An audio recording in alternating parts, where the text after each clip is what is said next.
इतकं बरं वाटतंय ना या सायता चहा पिऊन. अरे वहिनी, उठलीस तू? काय रोज इतकं लेट उठतेस का तू? नशिबानेच आहेस बाई, माझ्या आईसारखी सासू मिळाली. माझ्या सासूसारखी सासू मिळाली असती ना मग कळालं असतं. सकाळी 4 वाजताच उठवते माझी सासू. अगं डब्बे, सगळ्यांची चहा, कोणाला कॉफी, कोणाला काय कोणाला काय. डोक्याला ताप. काय गाई, तुला समजत नाही? जरा कंट्रोल कर तिच्यावरती, नाही तर डोक्यावरती मिऱ्या वाटेल पुढे जाऊन. कळालं ना? आई, हा डायनिंग टेबल इथे का ठेवलाय ग? पहिला होता तिथेच बरं होतं ना. काय अरेंजमेंट सगळी हलवली आहे घराची. वहिनीने केले? अच्छा, वहिनीने केलंय. अच्छा, छान आहे छान आहे. वहिनीने काय, वहिनीने पहिलं होतं मी जसं ठेवलं तसंच ठेवणं. हे कसं दिसतंय, एकदम घाण दिसते. पहिलं होतं तसंच ठेवा. अजिबात अजिबात चांगलं वाटत नाहीये हे. उगाच काहीतरी करत बसते आपलं. लय ऐकायला लागलीस ग तिचं तू. अरे वा वहिनी, ही बॅग मस्त आहे ग. कितीला घेतलीस?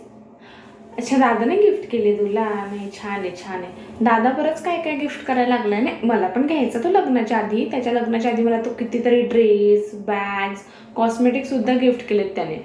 पण हल्ली करतच नाही. लग्न झालं ना, लग्नानंतर सगळं बदलतं. तसं माझा भाऊ पण बदललाय. पण चालतं, ठीक आहे, मला काय वाईट नाही वाटत या. वहिनी, कुठे निघालीस? बाहेर निघालीस का? अच्छा, मैत्रिणींसोबत निघालीस का? ओके, कधी येशील? नाही, असंच विचारलं ग. तर थांब ना, मी आलं तर मी जाणार आहे संध्याकाळी. थांबशील?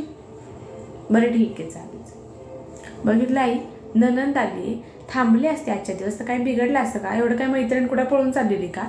हे अति होतं या. जाऊ दे, माझी काही किंमतच नाही राहिली आता घरात. तुला पण सारखी सुनबाईच लागते. दादा तर काय पूर्ण बैलच झालाय बायकोचा. आणि तिथं काय नाचवतीच आहे सगळ्यांना. मी तर आता येणारच नाही पुढच्या वेळेसपासून. जाऊ दे तिकडं.